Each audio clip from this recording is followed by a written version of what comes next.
que es el de las tablas de dispersión, que también son conocidas como tablas hash. El término del hash en la actualidad se utiliza para muchas cosas, incluso para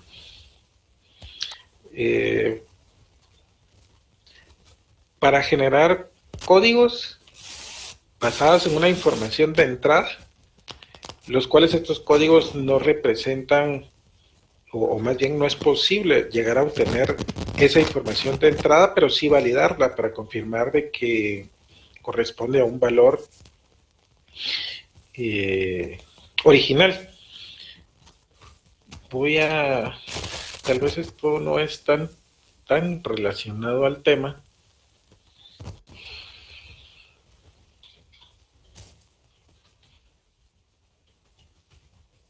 pero es bueno que lo conozcan. Ya es algo que en la actualidad se utiliza para muchas cosas y por ello considero que vale la pena irlos conociendo. Hay diferentes tipos para generar hashes. Ya algunos ya están decodificados, otros no. Tal vez el más confiable es el SHA-256, es un algoritmo el SHA-256 es un algoritmo que pues permite que basado en una entrada se pueda obtener una salida que representa esa entrada de una forma resumida. Se le conoce como una huella digital, porque para nosotros una forma de representar a las personas es por medio de la huella. Tal vez por medio de la huella no podemos conocer todos los detalles, pero sí podemos identificar a una persona.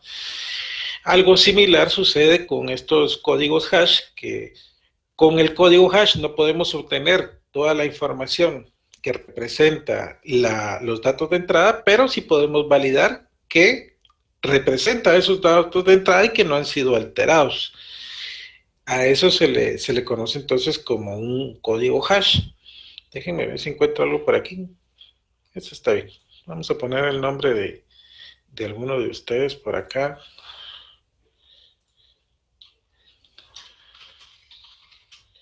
Walter Ernesto Sánchez.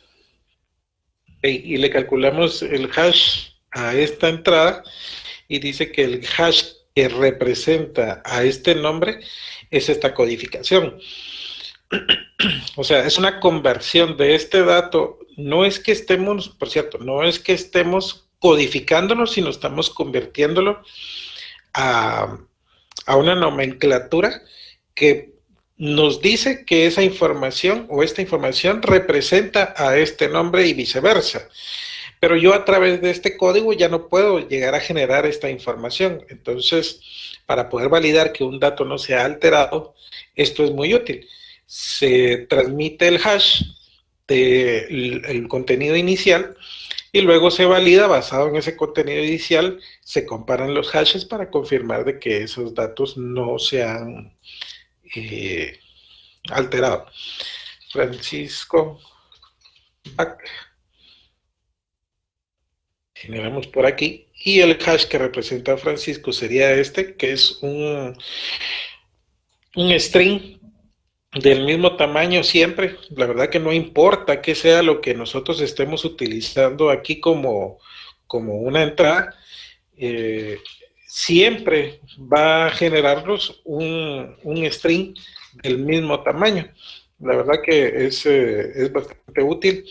Se utiliza en muchos escenarios, con lo cual pues hace que esto se vuelva algo bastante útil. Voy a pegar por aquí algo muchísimo más grande, como ven por acá esta información. Esta sería la entrada, generamos el hash y el hash sería esto. Esto representa todo este contenido. Si por alguna razón se llega a modificar algo, ya sea de manera intencionada o no, pues entonces eso se puede validar.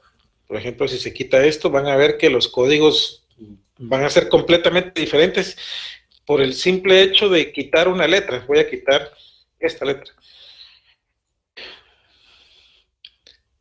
ya con eso el hash ya se convierte en otra cadena completamente diferente. Pero bueno, esto como les digo es un paréntesis, no tiene, bueno, sí tiene mucho que ver con el tema porque estamos hablando de las tablas de dispersión, solamente que estos tienen una función más específica, como una estructura de datos. Bien, ¿qué son las tablas hash? Vienen a representar un mecanismo para, para realizar lo mismo que cualquier otra estructura de datos. A ver, ¿cuáles son las razones? Esa es una pregunta que les lanzo ahorita. ¿Cuáles son las razones de crear una estructura de datos o más bien de utilizar una estructura de datos?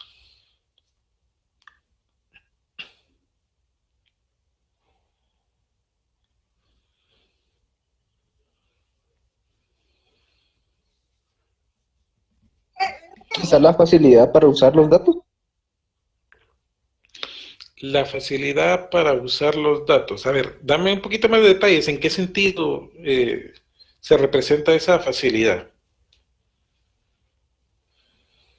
Al momento de manejar los datos, tal vez sea un poco más fácil manejarlos en conjunto y no dato por dato. Ok, más o menos. No, no va por ahí el asunto. A ver, alguien más.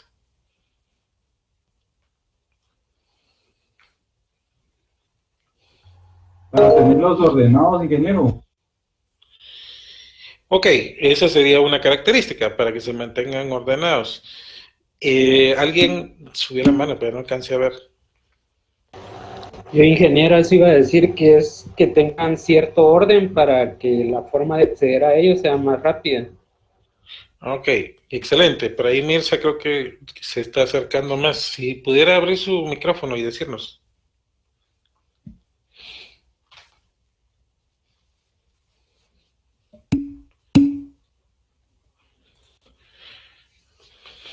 Ok. Bien, por ahí Mirza dice en el chat, para facilidad de manipulación, para facilidad para manipular búsquedas. Una de las razones principales de crear una estructura de datos es el poder acceder a la información de una manera rápida. Si estas tablas tienen la característica que son de acceso directo, ¿a qué se refiere?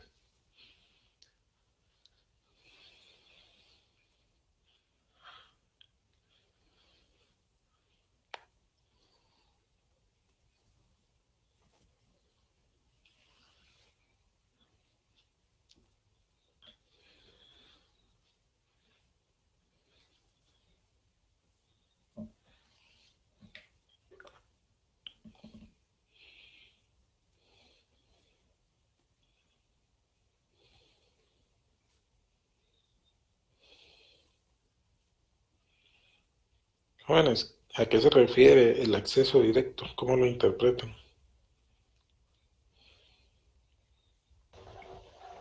Como que ya tenemos la dirección donde se almacenó el dato, una referencia directa donde está almacenado. Ok. Una referencia directa en donde se encuentra almacenada la información. Y Muy que bien. a que no tiene que pasar por ningún permiso o con ninguna clave, sino que se puede entrar de cualquier forma. Ok. Y esa es la descripción. Ahora, ¿cómo me podrían dar un ejemplo basado en los datos que ustedes han utilizado y las estructuras de datos que han utilizado, ya sea en el proyecto o en algún examen o alguna tarea? ¿Cómo eso que han hecho para otras estructuras de datos se podría ejemplificar para este escenario?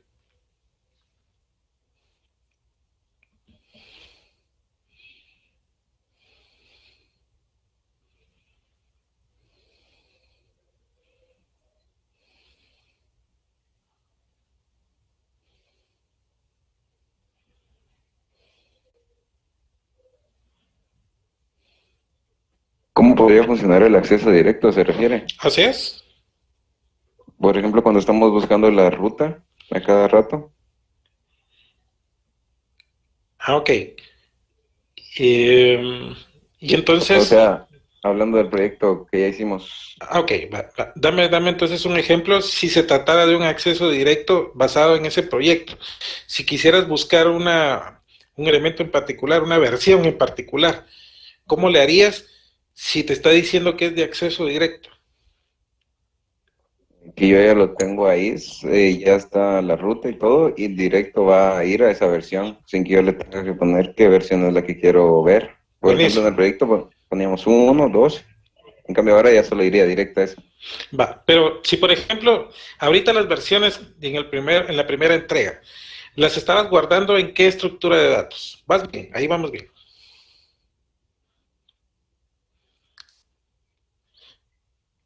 Creo que Álvaro me estabas hablando, ¿verdad? Sí, solo que esté por Zoom. Va, está bien. Va. ¿Qué estructura de datos utilizaste para guardar tus versiones ahorita en tu proyecto? Una cadena de enlazada simple. Va, listo. Una lista. Buenísimo. Si tuvieras 50 versiones, ¿cuántos nodos tendrías? 50. Buenísimo. Como tienen un orden en particular, y yo les hubiera dicho que el comando fuera, busque la versión 30. ¿Cómo le harías para acceder a ese nodo que ya sabes que es la versión 30 ahorita, de entrada? Y lógicamente, no que me des el algoritmo, un for, un if, lo que sea, no, sino en palabras naturales. ¿Cómo le harías para buscar ese nodo 30 en esa estructura de datos? Pues primero poníamos lo que identificaba el nodo, en este caso sería el 30, y ese va verificando uno por uno en la lista para ver si existe, y si existe, pues saca ese nodo. Buenísimo. A diferencia de las tablas hash, ¿dónde se mira el beneficio o la ventaja que pueda llegar a tener?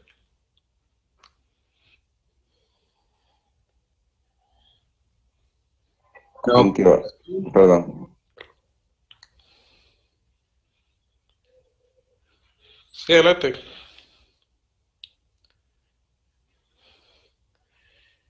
En que vamos directo al número 30, sin tener que andarlo buscando. Sin tener que andarlo buscando. Ahora yo les quiero poner a pensar, ¿cómo creen ustedes que eso se podría llegar a realizar?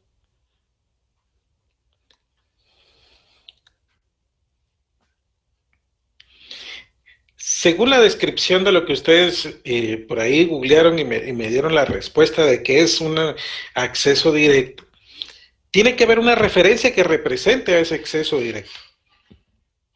¿Ok? A eso de aquí en adelante le vamos a llamar índice. El ejemplo más normal o más acostumbrado estamos para relacionar el tema es cuando ustedes necesitan buscar la descripción de una palabra. Ustedes se van a un diccionario, ¿sí? ¿Qué representa esa palabra? Ustedes se van al diccionario y si tienen paciencia, lo que van a hacer es de que van a ir buscando entre las diferentes páginas donde se encuentra la palabra hasta llegar al lugar donde la logran encontrar. La otra forma es utilizar el índice y buscar dónde es que esa palabra va a estar basado en ese índice y con eso obtenemos el número de página y con el número de página podemos ir a acceder directamente al elemento que estamos buscando. Ese sería un ejemplo, digamos, de la forma análoga de cómo es que esto se puede llevar a representar. Entonces, ese viene a ser su valor, ¿sí? Esta estructura de datos, su poder está basado en la búsqueda de elementos. ¿Okay? Ahí sí que cada estructura de datos tiene su gracia. Y la gracia de este es la búsqueda de información. Ok. Y entonces, ¿qué estructura de datos es mejor? ¿La lista enlazada o las tablas hash?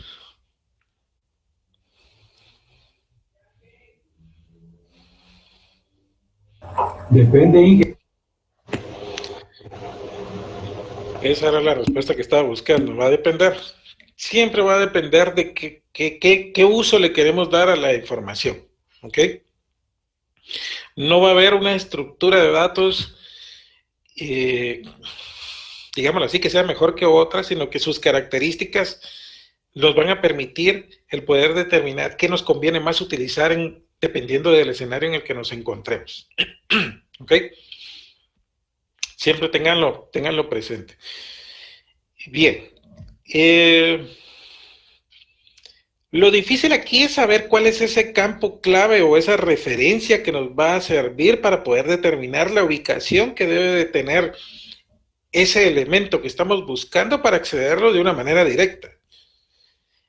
Ahí es donde esto se vuelve complejo. O sea, por un lado tiene un beneficio, pero por otro lado, pues tiene cierto requerimiento de complejidad para poder implementarlo, el cual debe llegar a tener mucho cuidado para que, basado en esa información, el índice que nos refleje pueda llegar a representar de una manera certera, confiable, que ahí es donde se encuentra ubicado ese componente que nosotros estamos requiriendo. Bien, entonces son estructuras de datos que se usan en aplicaciones que manejan una secuencia de elementos, de tal forma que cada elemento tiene asociado un valor que le vamos a mencionar o lo vamos a identificar como clave, que es o debe de ser un número entero positivo perteneciente a un rango de valores y de preferencia que sea pequeño. No es obligatorio, pero de preferencia que se maneje de esa forma. Ok. ¿Por qué tiene que ser entero? ¿Y por qué tiene que ser un número entero, más bien? Porque al final ese valor me va a representar un índice, ¿sí? Una ubicación. Y las ubicaciones deben de llegar a ser valores positivos. Y otra característica que debe tener es de que debe de ser un valor que esté dentro de un rango permitido, que no se salga de ese rango, porque nosotros vamos a tener el control acerca de ello y necesitamos que se establezca un límite sobre el cual se va a manejar esto, ya que la forma más simple de poder llegar a representar esta estructura de datos es por medio de un arreglo. Un arreglo tan simple nos puede llegar a servir para implementar una tabla hash. ¿Por qué? Porque recibe un índice como entrada y nos devuelve la información que está asociada en ese índice. Tan fácil como implementarlo en relación al componente que va a servir de repositorio, pero tan difícil para implementar un algoritmo que se garantice de que siempre nos va a dar un índice único y a la vez confiable. Así que la forma ideal de organizar los datos que van a pertenecer a una tabla es por medio de ese campo que lo vamos a nombrar clave, de los elementos que correspondan directamente con ese índice. Aquí un ejemplo para ponernos ya en contexto. Si lo que queremos es almacenar la información de 300 empleados que forman parte de una compañía, cada uno tiene un identificador de empleados que es por medio de un número de nómina que se le ha asignado. Ese número que se le va a asignar a cada empleado está en un rango de 0 a 999. Así que la forma de organizar la tabla es con un arreglo que soporte 1000 registros. ¿Por qué 1000 registros en este ejemplo?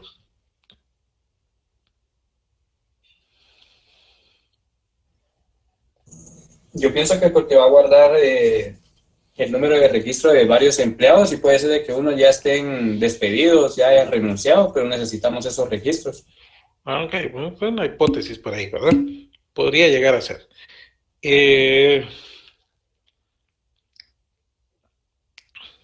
Por ahí en el chat nos está escribiendo Mirza. Y esa es pues, la razón más lógica, digamos, en relación a la información que tenemos. Si nos dice que el código identificador para una nómina es entre 0 y 999, pues en este rango de valores aparecen 1000 registros. Y esa sería la razón más certera del por qué el arreglo debería de ser de 1000, aunque de momento solo querramos guardar 300 empleados. Eventualmente eso podría crecer o podría disminuir, cualquiera de las dos cosas. Pero para el ejemplo que estamos viendo aquí, esa sería la causa, porque el identificador va a servir como llave o como clave para representar el índice del dato que queremos almacenar en esta estructura. Algo simple. Este es el ejemplo más simple que podemos nosotros poner. Si el código del empleado es el código 55 y ese código de empleado 55 está asociado a Jonathan y Chen, pues entonces dentro del arreglo, en el índice 55, ahí vamos a depositar la información de este empleado. Pero si, por ejemplo, a Michelle González le asignan el código de empleado 299, pues entonces en la ubicación dentro del arreglo, en la posición 299, debe de guardar la información de Michelle. Una lógica simple para ir comenzando a adentrarnos en cómo es que funcionan las tablas hash.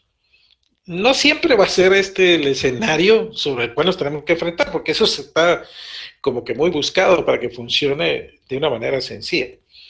Pero al final se convierte en una causa para poder llevarlo a cabo. Ok. ¿Cómo evitar entonces que el arreglo utilizado esté en una proporción adecuada al número de registros?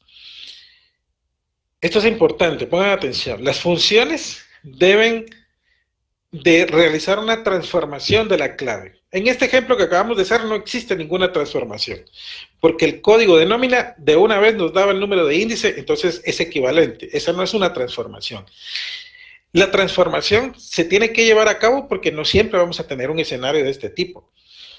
Y esa transformación le vamos a nombrar una función hash.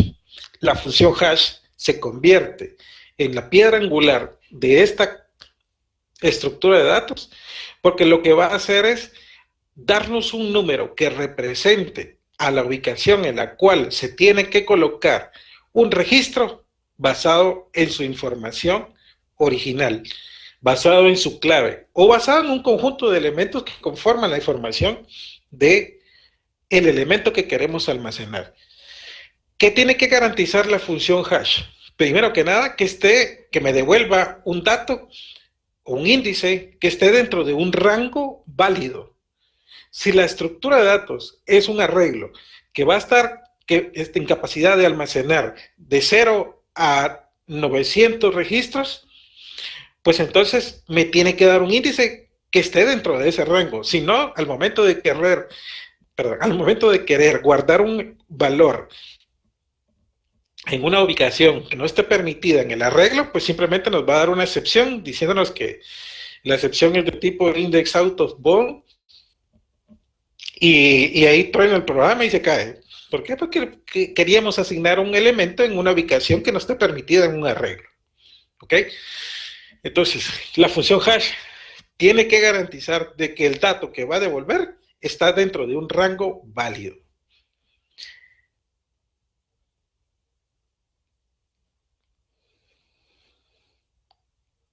Ok. Y la mayor de las gracias, la mayor de el trabajo más importante que tiene que realizar la función hash es esta. Que independientemente del valor que sirva de entrada, siempre nos va a devolver un número más chico para que la información esté en capacidad de almacenarse en una estructura que no desperdicia datos.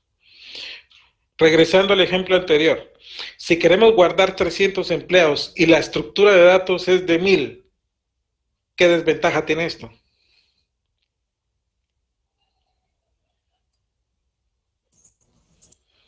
desperdicio de memoria, ¿no? Exactamente, tenemos un desperdicio de memoria.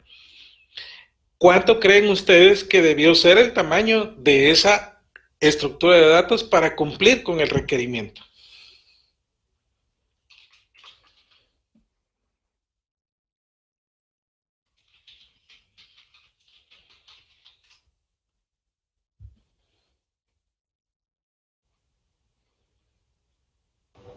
$299.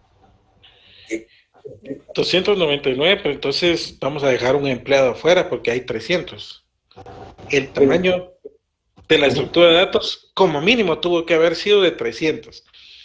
Pero como nosotros estábamos utilizando el código de la nómina para poder almacenar, pues entonces ahí era donde existía la razón del por qué fuera de 1000, desperdiciando prácticamente 700 espacios en memoria, porque esto sí, al momento de crear el objeto del arreglo por medio del new, aparta ya de una vez ese segmento de memoria para que ya no se pueda utilizar más que solo para este arreglo, desperdiciando entonces esos 700 registros, cuando en realidad tuvo que ser de 300, pero el problema es de que lo que estamos utilizando como clave es un valor entre 0 y 999. Entonces, ahora viene otra pregunta.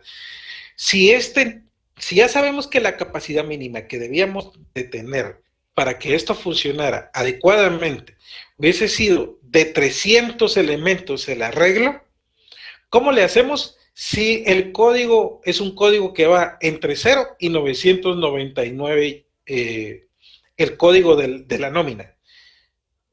¿Qué tendría que hacer la función para que se puedan almacenar esos elementos en la estructura de datos, diciendo que ya no va a ser más de, de 1000 elementos, sino más bien se convertirá en una estructura de 300 elementos para garantizar de que pues, la información está funcionando adecuadamente? Digamos de que ya no va a ser de 1000, sino que más bien este arreglo lo vamos a crear de 300, porque ustedes me dijeron de que era 300 la cantidad de elementos que teníamos que tener aquí. Ok. Si yo quiero guardar ahora el código de empleado 950 que pertenece a Michelle, ¿qué tendría que hacer si yo sé que ya no le puedo asignar la ubicación 950 dentro del arreglo? Porque el arreglo pues ya solo tiene una capacidad de 300. Aquí es donde entra entonces la capacidad que va a tener esa función hash, que sin importarle que sea la información que reciba, la función hash va a procesar esos datos de entrada y lo que va a hacer es devolvernos un valor que esté entre 0 y 299, porque se recuerdan que así es como funcionan los índices dentro del arreglo, para garantizar de que la estructura de datos basada en una función hash o en una tabla hash esté correctamente funcional. No sé si me explico.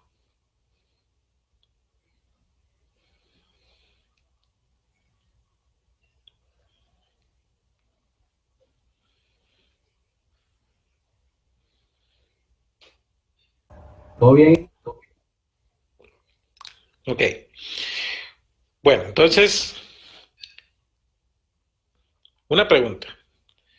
Si estamos en esta situación, esta sería nuestra situación actual, que el código de la nómina que representa cada empleado va a ser la información de entrada para esta función hash, y la función hash nos tiene que devolver un valor entre 0 y 299.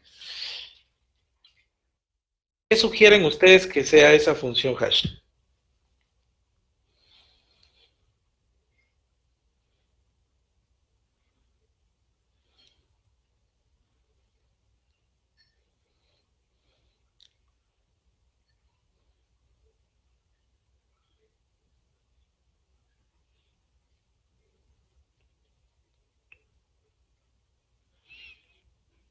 ¿Alguien se anima a dar una propuesta de solución a esto?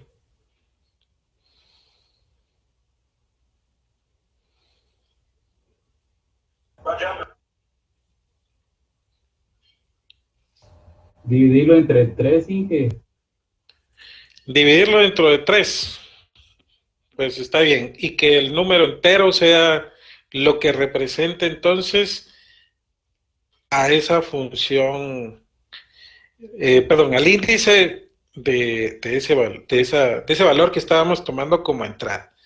Eso significa que si tenemos por acá que el código de nómina de Michelle es de 950, lo dividimos dentro de 3, eso nos daría 316. No aplicaría quizá para todos los casos, tal vez para algunos sí, pero otros no. Pero ya nos estamos acercando, ya esto ya es algo más, una solución más certera. ¿Algún otro ejemplo? o dividirlo en 3.33, ¿no? Ok. Entonces tenemos acá el 950 dividido entre 3.33. Listo, nos da que el índice 285, vamos a tomar solo la parte entera porque obviamente es la parte que nos va a servir para considerarla como un índice. Listo, aquí ya nos da una solución entonces, Eddie, de cómo poder solventar ese problema. Y de aquí en adelante vamos a ver otro tipo de soluciones, porque ya son reglas que varias personas, hay varios autores que propusieron esto como una solución. Ok, listo. Entonces, independientemente de lo que reciba de entrada, la función hash, ese va a ser su insumo para determinar cuál va a ser el índice en el cual vamos a guardar el elemento de cualquier registro dentro de la tabla. Solo que por aquí, Brian, tenés encendido tu cámara.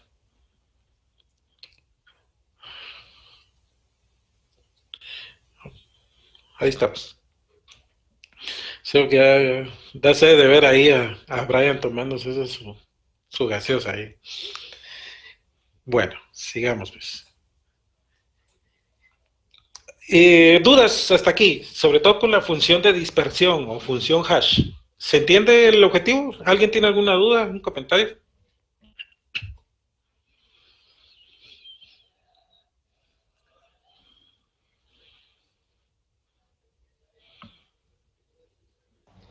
Ingeniero, la función de dispersión uno se la tiene que inventar o ya hay como algoritmos ya hechos. Fíjate que sí, ya hay algoritmos hechos, pero eso no significa que uno no se los pueda inventar. Ahora, todavía no me han hecho una pregunta que pudiera llegar a ocurrir. Quizá más adelante alguien más lo hace. Pero la función hash, si nosotros somos quienes la vamos a inventar, debemos de garantizar que cumpla con 2 criterios, que fueron los que vimos. Primero, que el valor que nos devuelva la función hash esté dentro de un rango de valores. Y segundo, que la función hash nos devuelva un valor único. ¿Por qué creen ustedes que es ese segundo? Porque si no se reemplazaría si ya hay un elemento ahí. Exactamente. Nosotros no queremos que nos devuelva valores repetidos. A eso se le llama colisión. Y las colisiones dentro de una función de dispersión vienen a ser algo normal. En ocasiones, la función de dispersión es tan buena que nunca nos va a devolver un valor repetido, pero va a resultar ser muy complejo para implementarlo. ¿Qué beneficio va a tener? Que si es tan buena y nos va a garantizar de que siempre nos devuelve un valor único, pues entonces no tenemos que implementar un mecanismo para manejar colisiones. Caso contrario, Si la función de dispersión no es tan buena y si tiene un porcentaje de valores repetidos, entonces el algoritmo para manejar colisiones viene a apoyar a la función de dispersión para que la integridad de los datos se mantenga. ¿Ok? Una pregunta. Para la función de dispersión, ¿será que solamente le podemos mandar un campo y que ese campo sea el que se utilice para que nos devuelva el índice que representa? ¿O podríamos llegar a trasladarle varios campos y que esa función nos devuelva el índice? ¿Qué creen ustedes?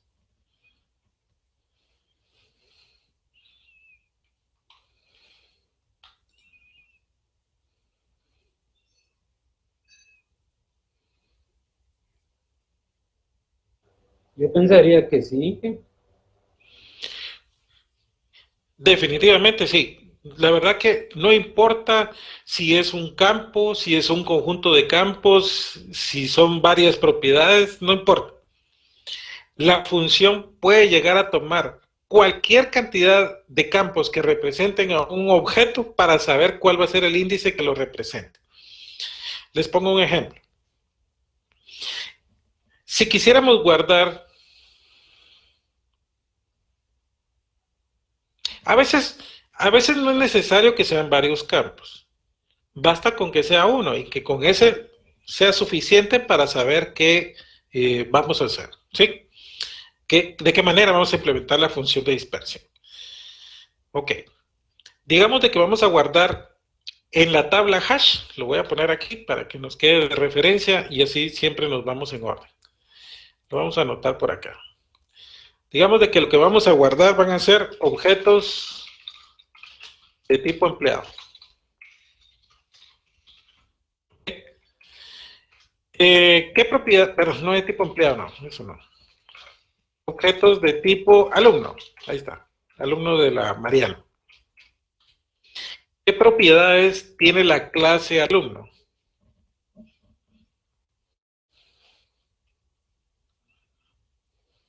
Nombres, apellidos, carnet. Ok, carnet, muy bien.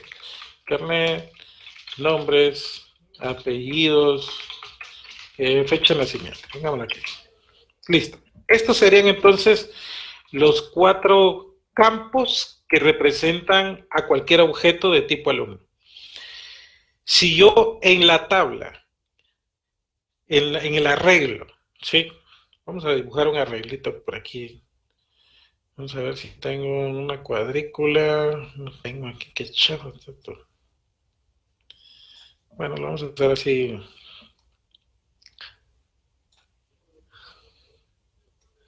Vamos a poner aquí que este fuera el arreglo, ¿sí? Ok, ahí vamos con este arreglo. Y este arreglo va a ser de 1, 2, 3, 4, 5 campos. Muy bien. En este arreglo, yo quiero guardar únicamente objetos de tipo alumno. Pero implementando funciones, pero implementando la tabla hash. Independientemente de qué valores tenga cada objeto, yo necesito un índice para cada uno de ellos. Si ustedes tuvieran que tomar o que decidir, más bien, qué valor o qué campo de estos 4 podría servirnos de mejor manera para que ese valor o ese campo se traslade a la función de dispersión y que la función de dispersión nos dé un índice dentro del arreglo, ¿cuál seleccionarían?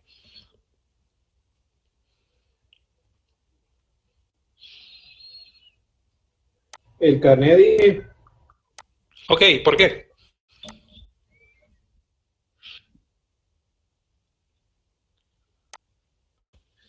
Ok, ahí viene una ventaja, ¿verdad? El carnet de alguna manera nos puede ser bastante útil porque no nos daría un dato duplicado. Si la función hash se va a encargar de darnos un índice, el dato que reciba debería de representar a toda la entidad que queremos almacenar en la tabla, porque si no, la misma entrada nos va a dar definitivamente una misma salida y podría llegar a representar a dos mismos elementos. Entonces, ¿por qué no pudo haber sido la fecha de nacimiento?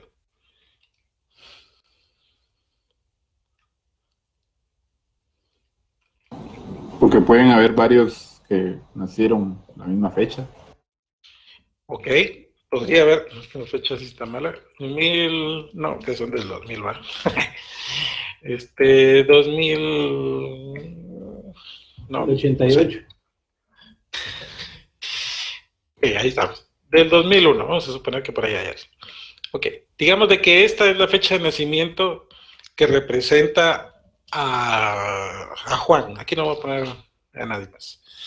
Ok, pero resulta que para María también vamos a tener una misma fecha de nacimiento. 2 de abril del 2001 y esta es la fecha de nacimiento de María. Si yo elijo que la fecha de nacimiento sea la entrada de la función hash, quizá la función hash va a estar funcionando bien y toma la fecha. Bueno, para el 2 de abril del 2001, el índice que le vamos a asignar sería, por ejemplo, el 25. No, pues no, el 25 no puede ser, ¿verdad? Tiene que ser uno de los 5 que estamos aquí. Vamos a hacerlo en base a la información que está ahí. Vamos a decir que es este de aquí, la posición 2. Listo. Y ahí guardamos toda la información de Juan. Después queremos almacenar la información de María y estamos utilizando la fecha de nacimiento. La función hash está funcionando bien porque viene y nos devuelve este mismo valor. No nos debería devolver otro, porque la función está haciendo su objetivo, que es basado en una entrada, siempre devolvernos el mismo índice. Por lo tanto, yo no podría tomar como candidato un campo como fecha de nacimiento para la función de dispersión, porque los datos se repiten y no representan de manera única a cada entidad. A diferencia de que si utilizamos el carnet, pues entonces ahí sí podríamos llegar a generar la diferencia, porque la entrada siempre va a ser diferente para la función hash y por lo tanto nos debería devolver un índice independiente. Puede ser una combinación de campos también, siempre y cuando el objetivo sea que nos garantice la independencia de cada uno de los registros, es decir, que sean una representación única para todos los registros, que en ocasiones suele suceder de que es necesario que la entrada sea más de un campo, pero porque la combinación de estos dos campos es lo que lo va a hacer único. ¿Me doy a entender?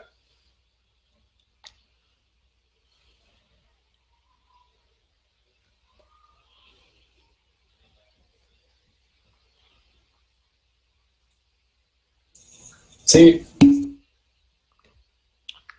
Ok. ¿Dudas hasta aquí, jóvenes?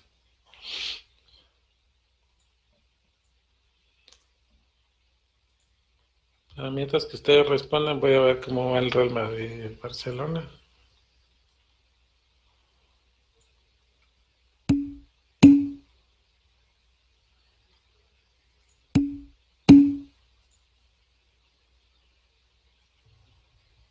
No creo que caiga el segundo gol. Primero Dios que no. Ahí vamos bien.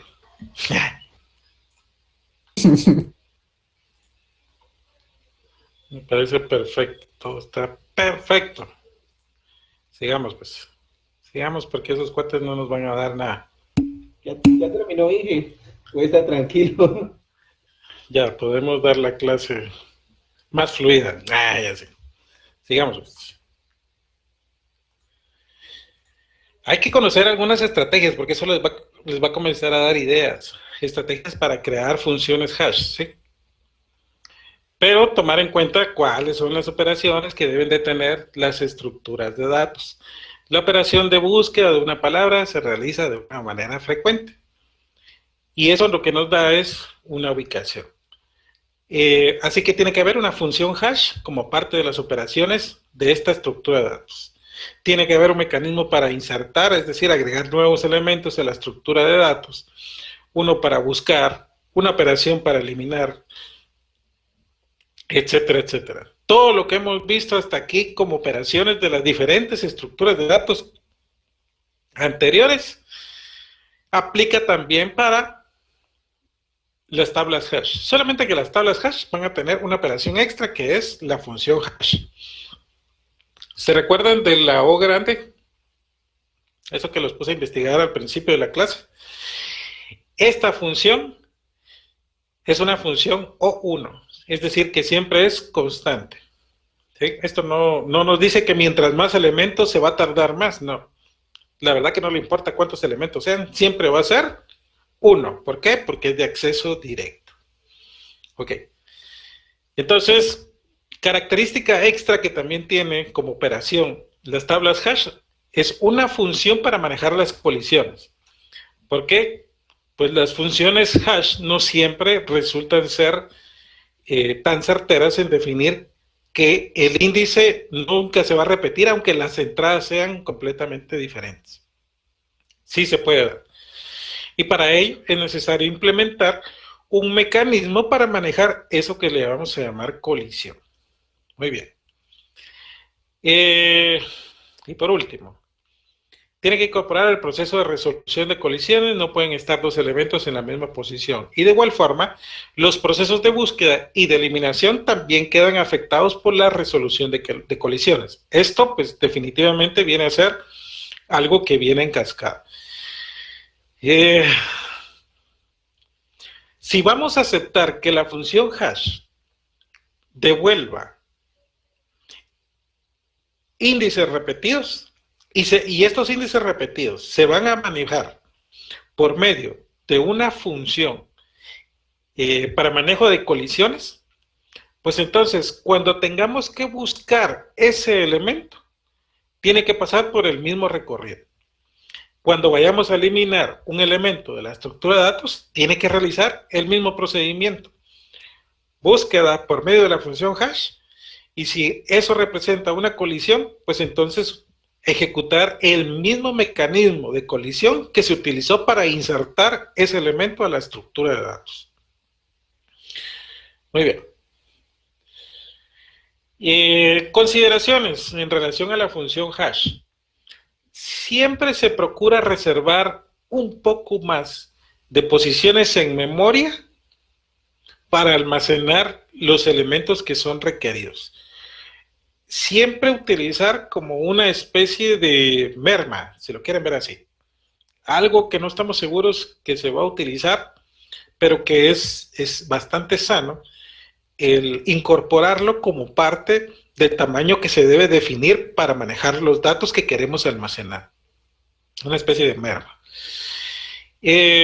¿Por qué? Porque eso va a ayudar a que la función hash sea más certera al momento de darnos un índice, en el sentido de que no va a repetir tanto esos valores por el hecho de que existe un espacio que sabemos de que está como un sobrante. ¿Sí? Mientras más grande sea ese sobrante, pues obviamente menos colisiones van a haber. Pero tampoco puede ser tan amplio para no estar desperdiciando tanta información, porque todo esto en memoria funciona mucho mejor. ¿Ok? Entonces las funciones de dispersión lo que hacen es convertir el dato que sirve de entrada, el cual le vamos a nombrar como campo clave. Podría llegar a ser, ese campo clave, por cierto, podría llegar a ser un número entero, podría ser una cadena, podría llegar a ser una fecha, podría llegar a ser lo que quiera. Pero la función hash lo debe de transformar y devolvernos un valor numérico que representa el índice de esa representación. Muy bien. Y obviamente que esté dentro del rango del tamaño del arreglo que nosotros estamos utilizando. Así que, para el conjunto de un número K de claves sobre el conjunto L de direcciones de memoria, nosotros vamos a tener una función hash que lo representa. Por lo regular lo van a ver con esta nomenclatura, h de x, que representa una función, así como en matemática.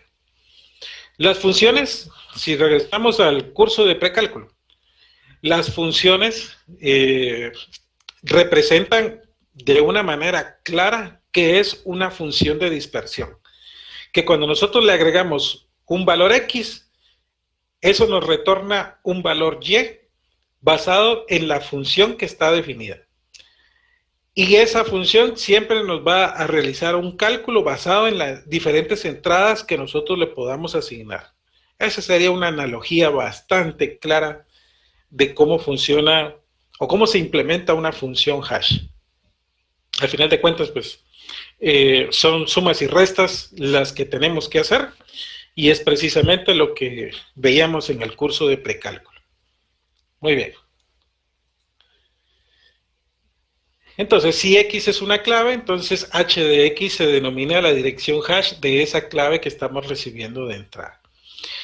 Y si la tabla tiene un tamaño definido, pues la función hash debe devolvernos un índice dentro de ese rango.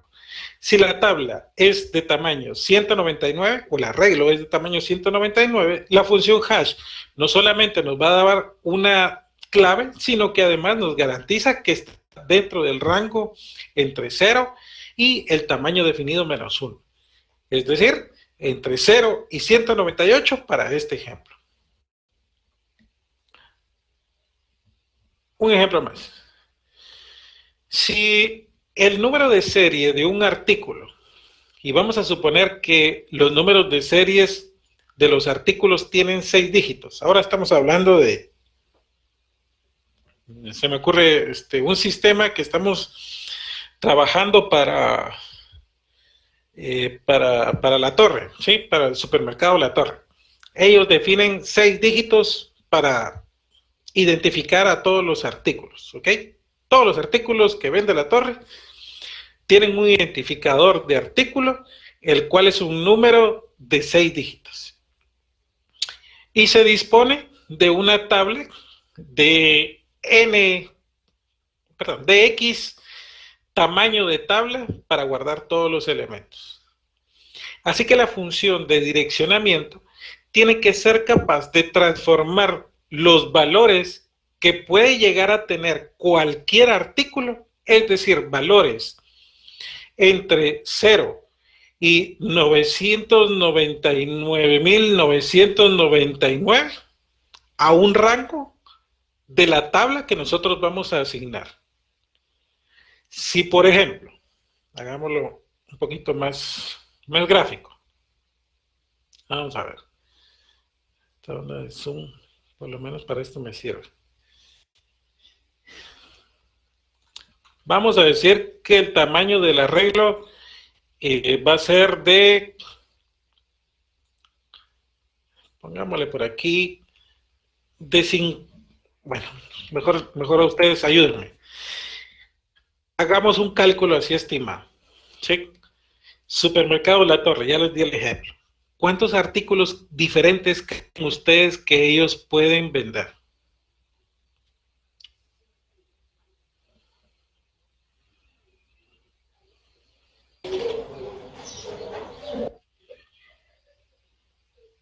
Unos 2000 artículos, ingeniero, no sé. Ok, es estimado, ¿verdad? Entonces son 2000 artículos. Buenísimo. Pero el código que le estamos, bueno, dice que el administrador de la base de datos le asignó a cada artículo es un código de 6 dígitos. Entonces, por ejemplo, el artículo 000001 es pan blanco, Bimbo, presentación grande, para hacerlo así lo más simple posible. Ese sería el código del artículo. El 000002 Este va a ser serial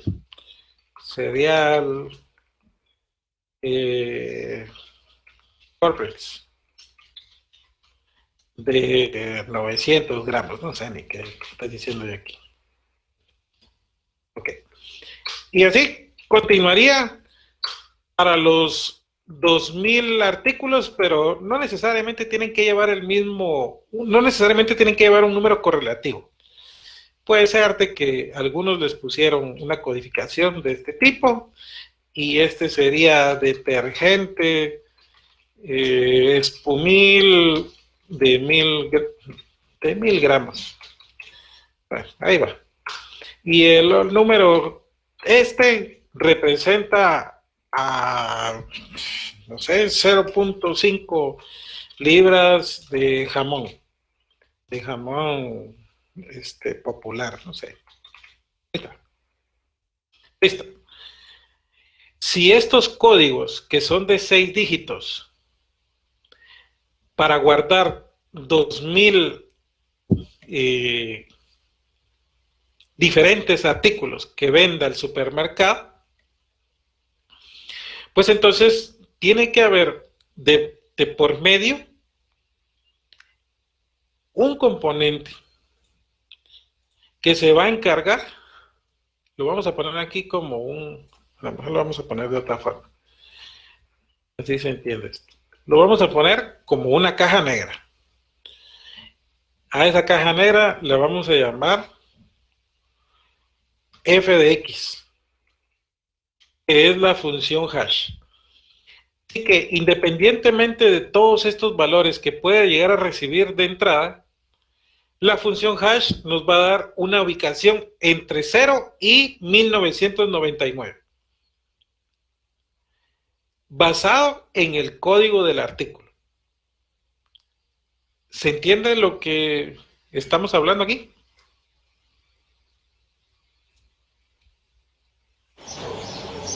Sí. Sí. ¿Alguien tiene alguna duda?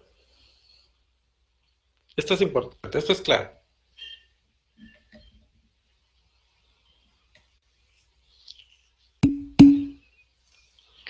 Buenísimo. Entonces continuemos. Vamos a borrar esto.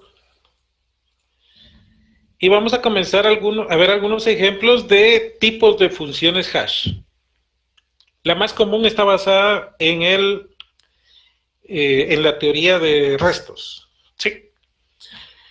La función hash más simple es utilizar el operador módulo resto, donde para una entrada X nos sirva para garantizar de que el índice que vamos a devolver está dentro de un rango. Me voy a apoyar en un Excelito para poder explicar esta parte.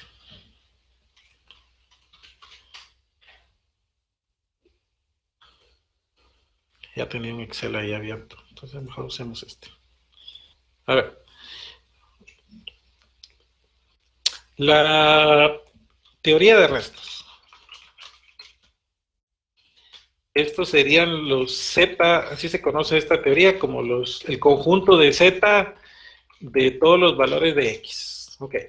La teoría de restos nos dice que si, por ejemplo, nosotros queremos saber cuál es el conjunto de restos para el número 3, nos diría que los valores que forman parte de ese conjunto sería el 0, el 1 y el 2. Lo voy a poner, no, como un título, mejor, así. Ok, listo. La teoría de restos dice que para el número 5, ok, el conjunto de los restos del 5 sería el 0, el 1, el 2, el 3 y el 4. ¿De dónde viene esto? Pues viene de una división, ¿sí? Si ustedes, por ejemplo, dividen el valor de un número, 12 entre 5, nos vamos a enfocar en este de aquí, ¿sí? Le vamos a poner aquí como que si estuviéramos haciendo la división por aquí y acá. Ahí está. 12 dentro de 5. Muy bien. Hagamos todo el cuento aquí. El número que es el cociente sería un 2. 2 por 5 nos daría 10. Como lo vamos a restar, lo pongo negativo. Aquí aplicamos la resta y esto nos da 2. Muy bien. Entonces, para la división de 12 entre 5, el resultado es 2. Es decir, esto que está por aquí es a lo que se le conoce como el resto. Y este debería de ser siempre un valor que forme parte del conjunto de valores que la teoría de restos nos dice que existen para el número 5. A lo que voy es con esto. La teoría de restos me dice que el conjunto Z5 es los números entre 0 y 4. O sea que independientemente de qué valor lo esté dividiendo dentro de 5, el valor del resto siempre va a estar dentro de este rango. A ver si eso es cierto. Pongamos aquí el 5, este va fijo, este lo vamos a ingresar y este va a ser, este que va a ingresar, pongámosle amarillo, y este va a ser el resultado. Muy bien. Vamos a agregarle por aquí entonces la función del resto, no sé si se llama resto aquí. Residuo se llama aquí. Okay. El número y el número divisor. Muy bien. El número sería este y el número divisor sería el 5. Ok. Si yo coloco el 12, vemos que el resto de 12 dividido 5 es 2, tal cual como lo aplicamos acá. Pero yo estoy haciendo esto para garantizar de que este conjunto, o que lo que acabamos de hablar de la teoría de restos, de que el conjunto Z5, vamos a ponerlo así mejor como Z3, Z5, que el conjunto de valores de Z5 siempre va a ser valores entre 0 y 4, independientemente de que ponga yo aquí. Puede llegar a ser el 50 y el resto es 0. Puede llegar a ser el 121 y el resto es 1. Puede llegar a ser el 180, el resto es 0. Puede llegar a ser ese numerote y el resto es 4. O puede llegar a ser un número menor de 5, el 2, y el resto es 2. Puede llegar a ser el 0 y el resto es 0. ¿Para qué creen ustedes que les estoy dando toda la casaca de la teoría de restos basado en esta primer solución y basado en todo lo que hemos platicado en la tarde?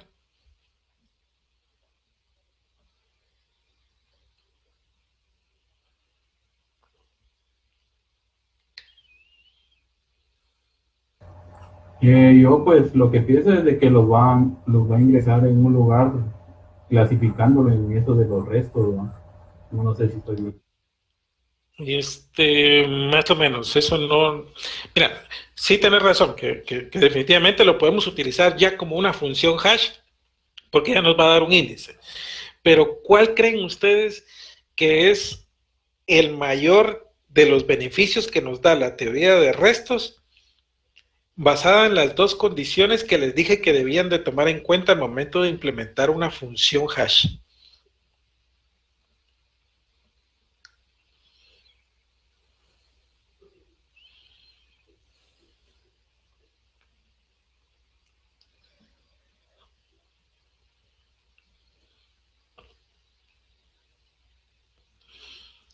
Se los pongo por aquí, para ver si lo logran entender. Queremos guardar en una tabla, en un arreglo. No le voy a poner 2000, le voy a poner 2001 artículos. ¿Sí? O sea que aquí vamos a suponer que existen un arreglo de la posición 0, 1 y así sucesivamente. Esta cosa me lo está poniendo en formato inglés. Bueno. Y así sucesivamente hasta la ubicación 2000 dentro del arreglo. Ok. ¿Cuáles fueron las dos características que dijimos que debían de tener las funciones hash?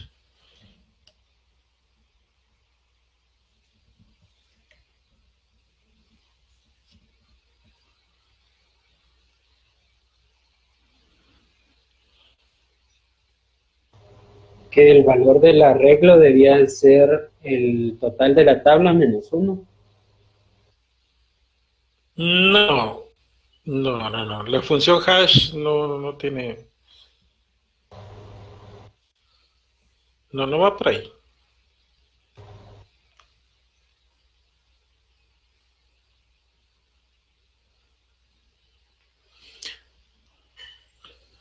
¿Qué cosa que estaba preguntando si se va entendiendo el tema? Convertir un número grande a pequeño, dije.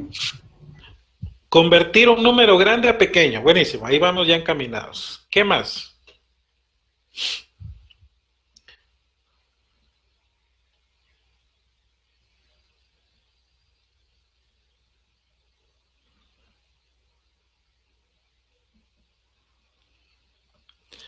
Jóvenes, ¿cuál es la principal razón de implementar una función hash?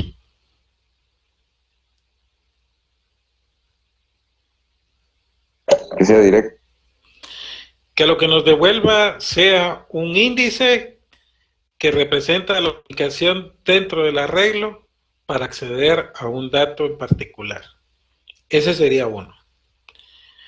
Pero ¿cuál es la condición que debe de mantener esa función hash?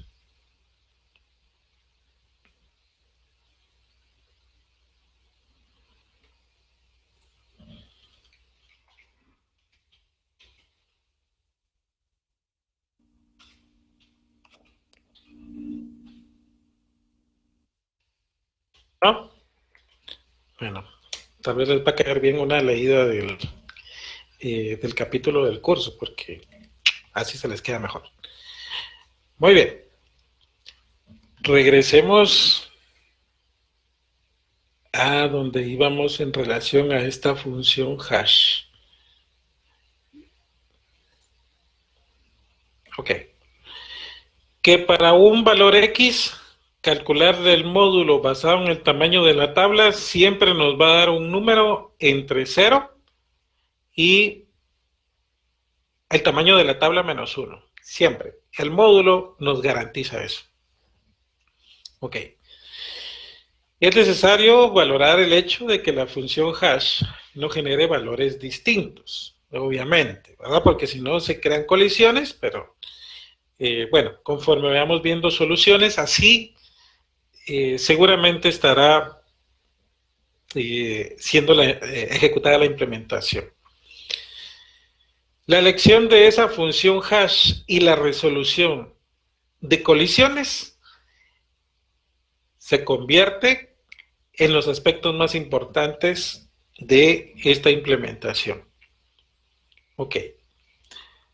La función hash, para que sea implementada, debe evaluar el campo de entrada y que su tiempo de ejecución sea como mínimo constante o grande equivalente a 1.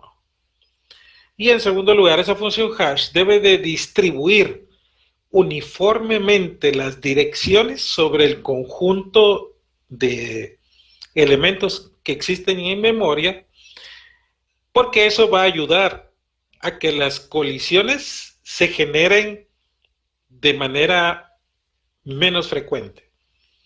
Mientras más dispersos sean los valores que devuelva la función hash, eso va a garantizar de que las colisiones se van a reducir. Tampoco es de que exista algo perfecto en lo cual nunca nos va a generar una colisión. Así que es necesario tener siempre un mecanismo para resolver ese escenario.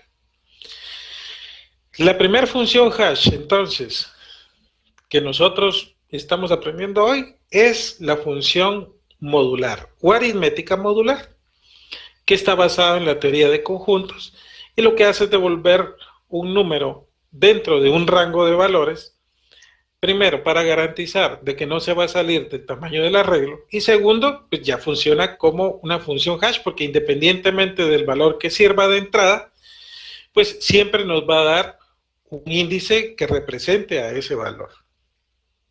Así como puede llegar a ser un valor numérico la entrada, pues podría llegar a ser incluso un valor no numérico, como por ejemplo un string, pero basta con hacer una conversión a código ASCII de cada carácter de ese string para obtener valores numéricos.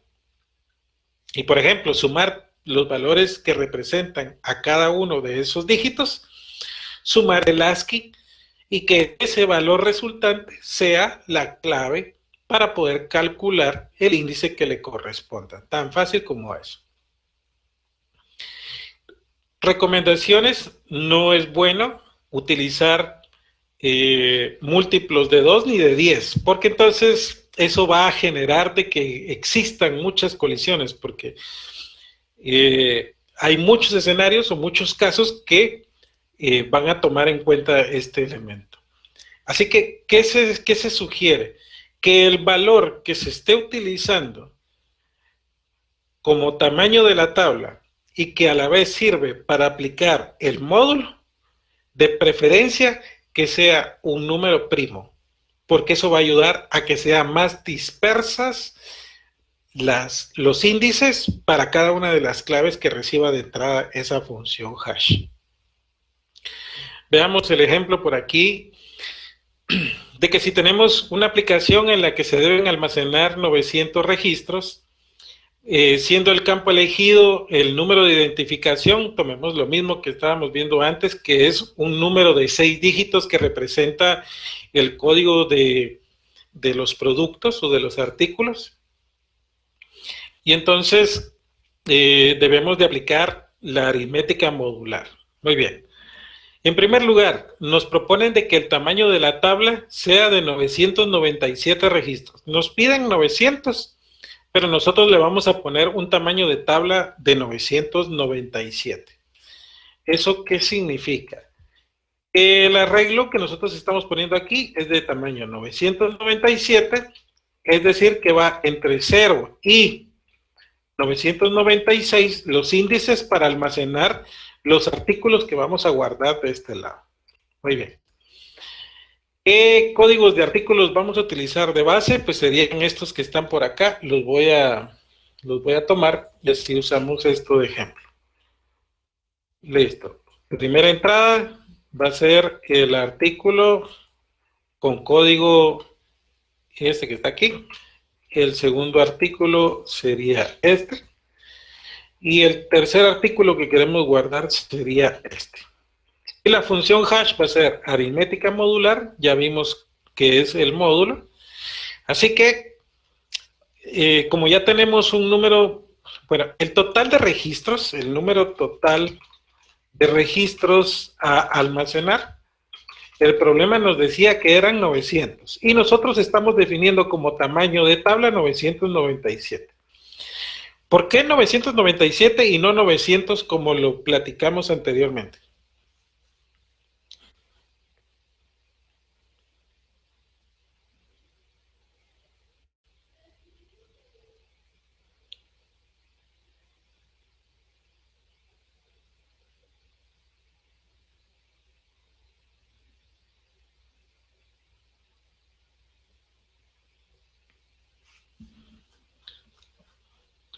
¿No se cacha por qué?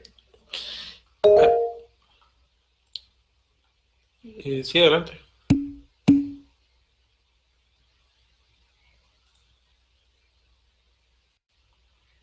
Ok, Lourdes por ahí nos dice que para que sea un número primo. Sí, esa es la razón. Si fuera el 900, entonces al aplicarle el módulo, esto nos va a dar muchos valores repetidos. Ok, entonces la función modular sería, ¿cómo era que se llamaba la función? Residuo. Ok, entonces vamos a poner aquí, esto es igual a residuo de el número que vamos a ingresar. Vamos a poner aquí mejor. Residuo del número que vamos a ingresar, que lo voy a poner aquí, dividido el número que vamos a usar como divisor, 997. Ok. Tal vez sí va a valer la pena ponerlo así.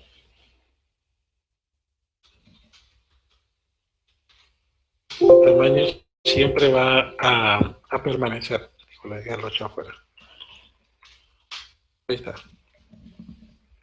Ok. Para este número, 245,643, al aplicarle el residuo entre 997, la ubicación que le correspondería sería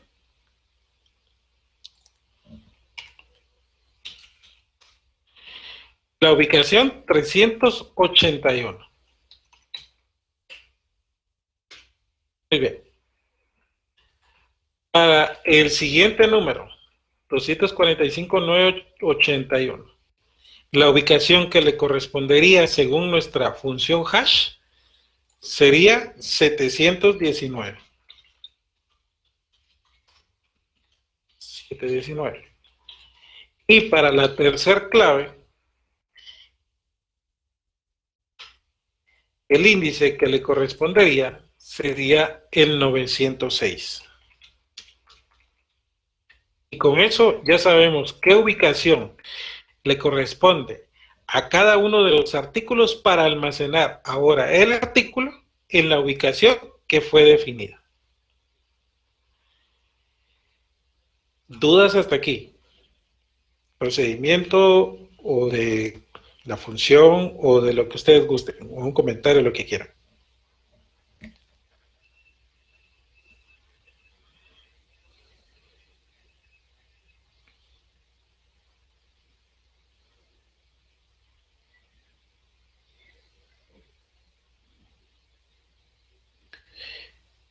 Interesante esta forma tan simple, porque fíjense que estos dos números tienen, no sé,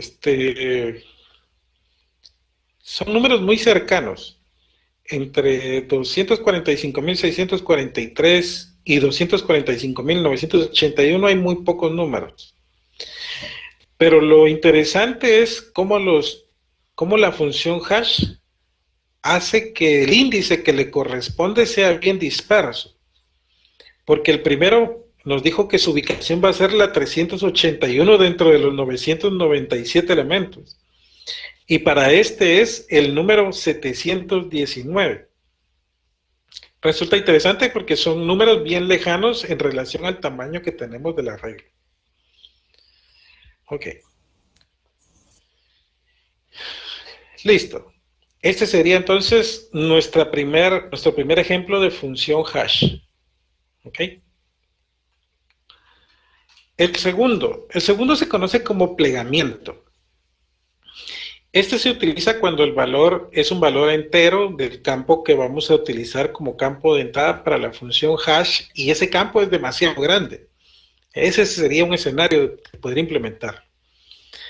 En el cual pueden ocurrir que no puede ser almacenado en memoria porque es un número gigantesco, la clave. Ok. La idea del algoritmo de plegamiento para una función hash es que esa clave se divida en n partes.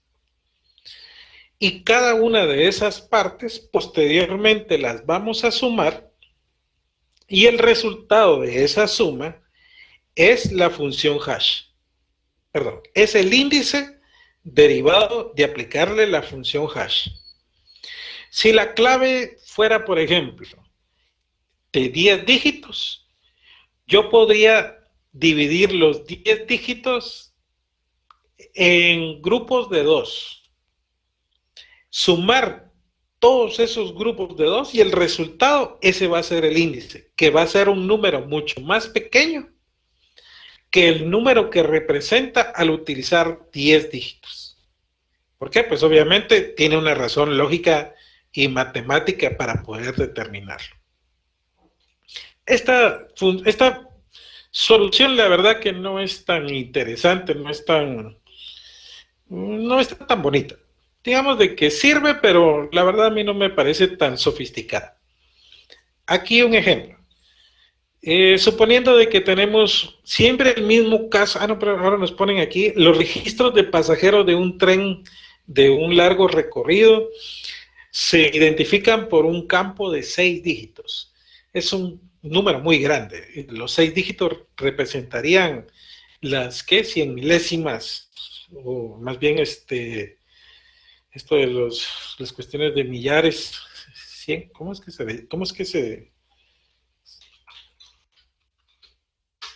¿cómo se podría llegar a definir?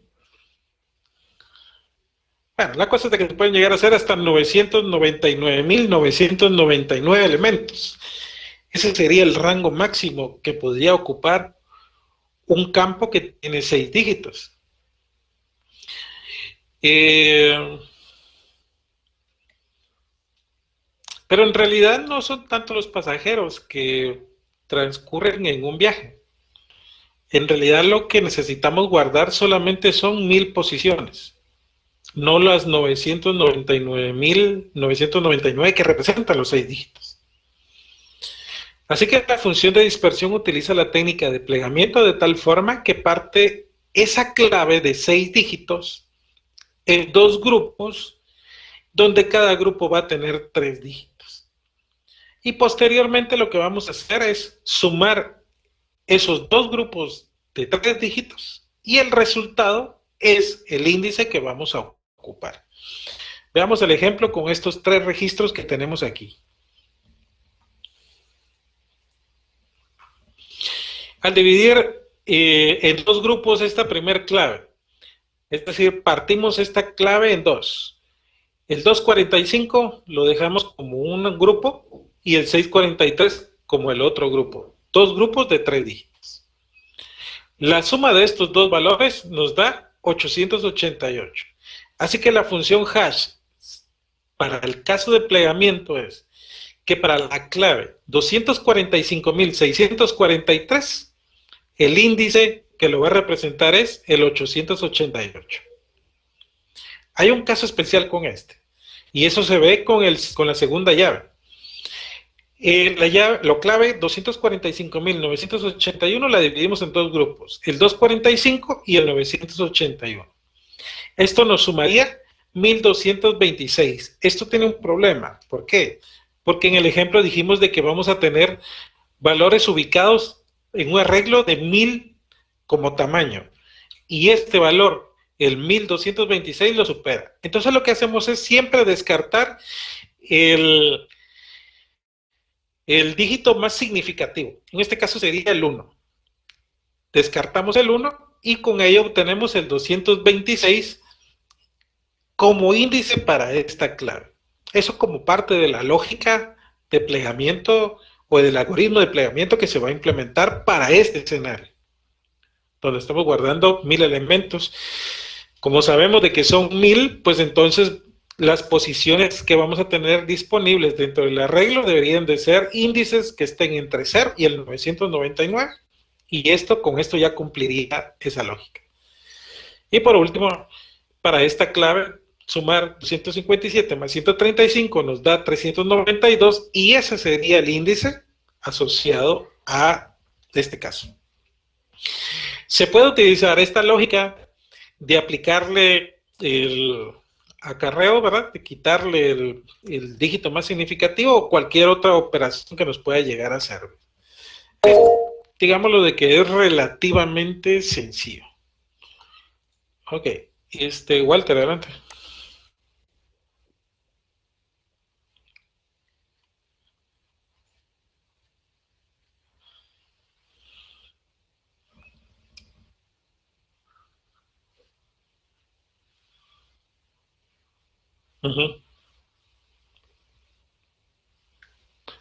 Este es tu índice. Perdón.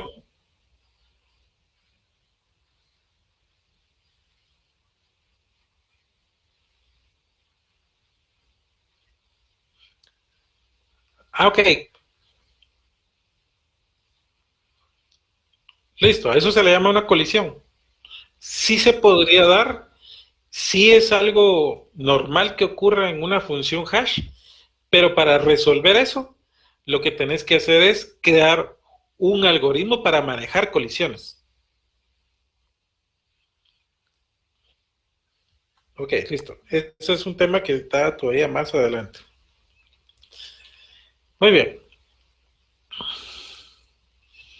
Ese sería entonces uno de los ejemplos para una función hash. Insisto, mientras vamos avanzando, la función hash se vuelve más compleja y a la vez pues ayuda para que dé menos colisiones. ¿Ok? Muy bien. La tercera función hash que vamos a explicar se llama mitad del cuadrado. Bien, en primer lugar, lo que tenemos que hacer es calcular el cuadrado de la clave X que se está utilizando como entrada.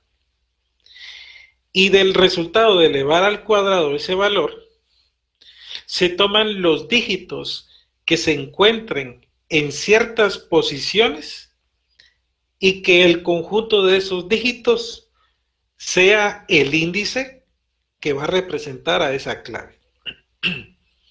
¿Cuántos dígitos debemos de seleccionar? Eso va a depender del tamaño de la tabla. Obviamente, aquí nos vemos obligados a que el número de dígitos que vamos a tomar esté basado en la cantidad de elementos que queremos guardar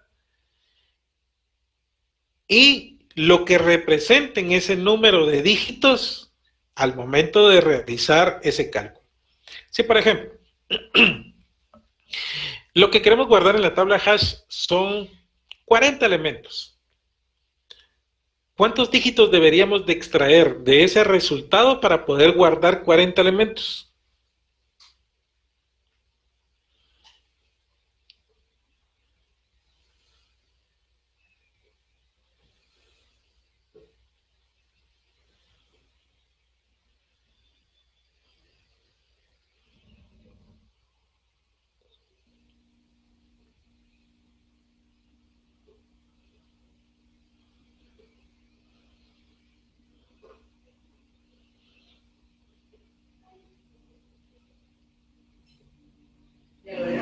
Serían dos, Inge.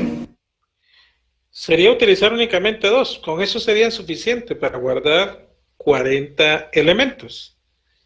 Obviamente, el tamaño de la tabla va a tener que soportar lo que representan 2 dígitos. Así que el tamaño de la tabla, ¿de cuánto sería cuando sabemos de que vamos a utilizar 2 dígitos?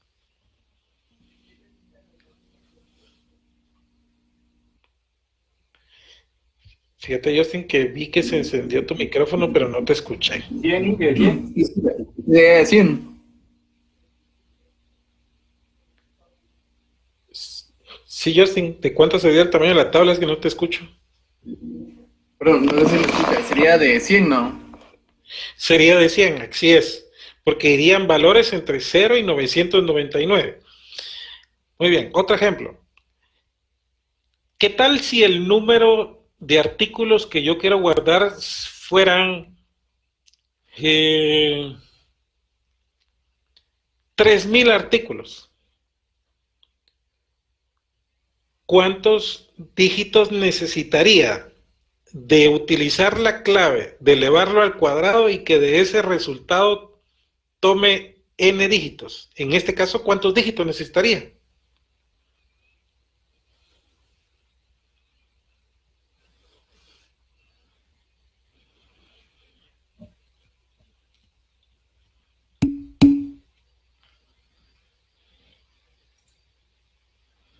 Listo, Lourdes. Serían 4 dígitos.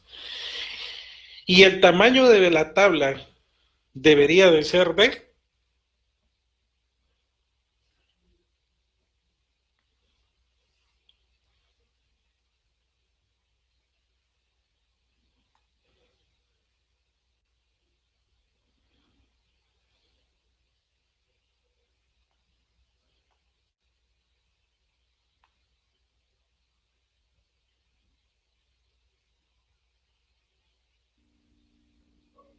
No sé si estaría bien, pero sería de 10,000.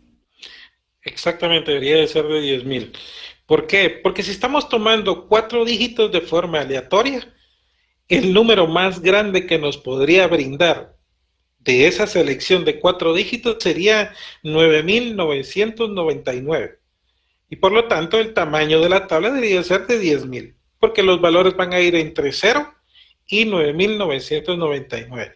Por ahí se nota algo bien básico, algo bien simple para calcular el índice que va a representar esa clave, pero desperdiciando mucho espacio, porque el arreglo es de 9,999, pero solo vamos a guardar 4,000 registros.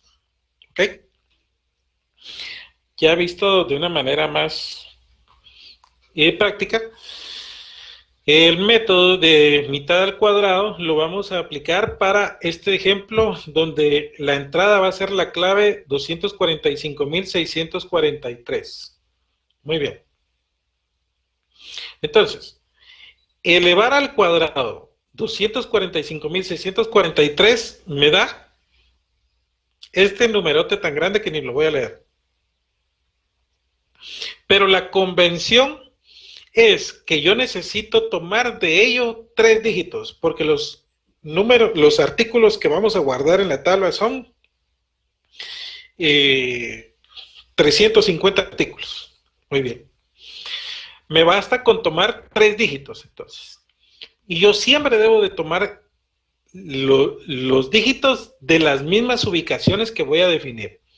Entonces mi algoritmo yo lo estoy definiendo para que tome siempre el dígito que está en la ubicación 4, el que está en la ubicación 5 y el que está en la ubicación 6 de derecha a izquierda.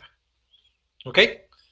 Así que el dígito que está en la ubicación 4 sería 1, 2, 3 y 4. Sería el 3. ¿Ok? El dígito que está en la ubicación 5 sería el 8, y el dígito que está en la ubicación 6 sería el 4. Por lo tanto, el índice para esta clave sería el número 483. Me doy a entender con esta parte.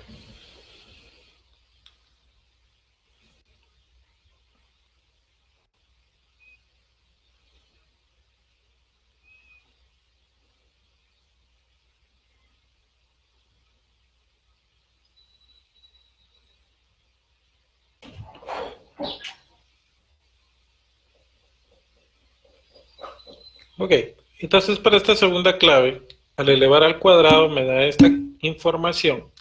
Y los dígitos 4, 5 y 6 sería 1, 2, 3, 4, 5 y 6. Así que los números 652 representarían el índice para esta clave.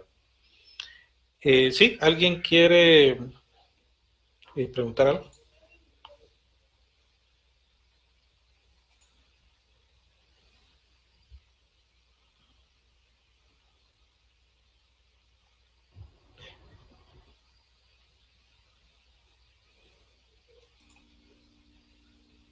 Es que creo que si lo hice por el mensaje, la compañera dijo que se podía explicar otra vez lo último.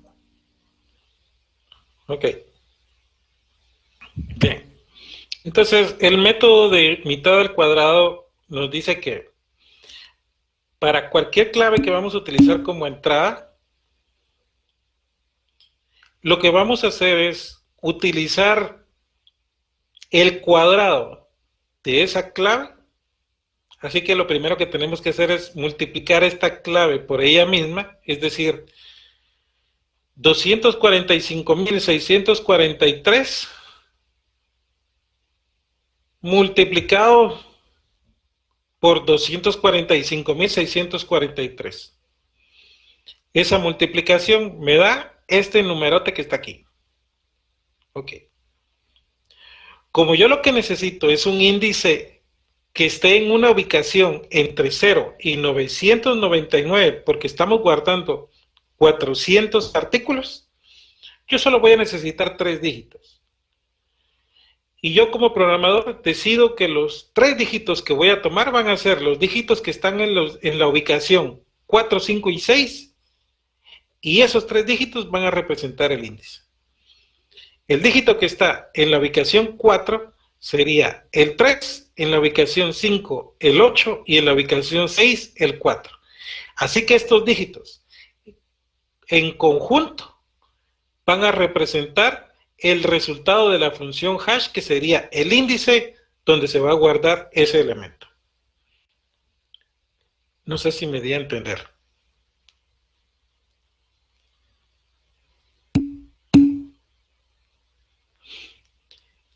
Listo. La siguiente clave haríamos lo mismo. Y que, La por clave, ejemplo, perdón. Sí, decime. Por ejemplo, los dígitos 4, 5, 6, ¿eso los escoge al azar o siempre pueden ser cualquiera? Ok. Mira, al azar sí, pero a la vez no. Me voy a explicar. Al azar puede ser porque vos puedes tomar los que querrás. ¿Sí? Ah, ok. Yo ahorita decidí tomar el 4, 5 y 6, pero vos pudiste haber tomado el 1, el 3 y el 7. O el que está en la posición 5, el del 1 y el del 8. No sé, cualquier combinación. Pero de ahí en adelante ya no es al azar, porque siempre debes de utilizar esa misma combinación de dígitos. Porque si es al azar siempre, después no sabrías dónde van a estar esos datos.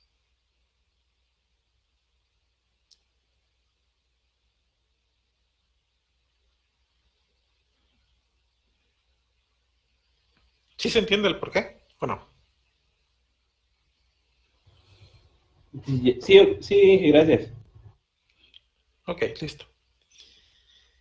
Y bueno, así funcionaría todo esto. Eddie, adelante.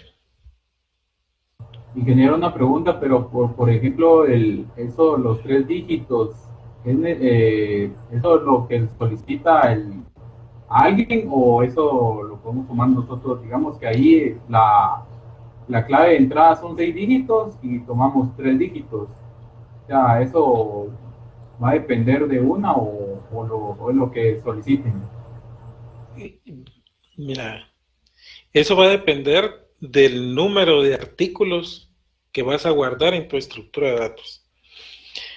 Y esa fue la primera pregunta que iba haciendo, donde Justin y Adriana por ahí me iban contestando cuando decía, si yo quiero guardar 40 artículos, ¿cuántos dígitos voy a necesitar?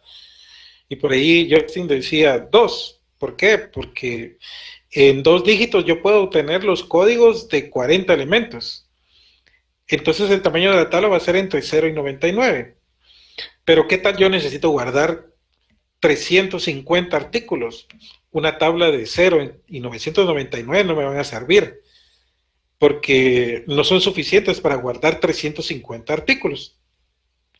Pero una tabla de tamaño entre 0 y 999, esa sí va a soportar los 350 artículos. Entonces, ¿cuántos dígitos voy a necesitar seleccionar del resultado? Van a ser 3, para obtener precisamente el índice que pueda representar hasta 350 artículos que voy a almacenar.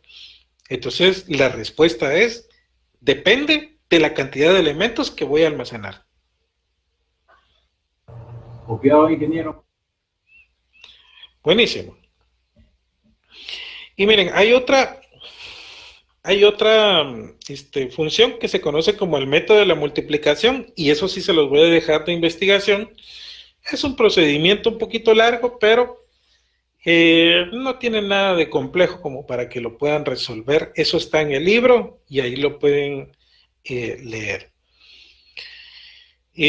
Como último tip en relación a esto, un par de cositas. Ustedes podrían utilizar una combinación incluso de funciones hash para garantizar, no para garantizar, lo voy a poner así, para mejorar una función hash. Este que acabamos de ver, este método de mitad al cuadrado. A mí no me gusta porque desperdicia muchos espacios. ¿Por qué? Porque si yo quiero guardar 350 elementos, yo tengo que definir el tamaño de la tabla de 999. Desperdicio muchos registros. ¿Cómo lo podría mejorar? Utilizando la lógica de restos. Porque la lógica de restos garantiza de que el índice que yo voy a devolver está dentro de un rango. Entonces, lo primero que yo podría hacer es aplicar la lógica de mitad al cuadrado, pero lo que me dé el resultado de seleccionar este índice, le aplico una segunda función hash que sea la de la lógica de restos para disminuir el tamaño de la tabla. ¿La cacharon? Sí. Sí, Muy bien. Listo. Yo creo que por lo menos hasta aquí vamos bien. Ahí quedará pendiente el tema de manejo de colisiones. Primero que nada, conocer qué son las colisiones, creo que ya está claro. Pero también de ver qué opciones tenemos para resolver colisiones. Pero eso lo vamos a ver el próximo sábado. Y ahí culminaría el contenido de la evaluación del segundo parcial. ¿Ok? Sí, Daniel. Ingeniero, una pregunta. Por ejemplo, el próximo sábado, que ya son parciales, ya no tendríamos clase con usted, ¿tenía entendido? Entonces se entendieron mal. Sí, porque eran 3 horas por curso y el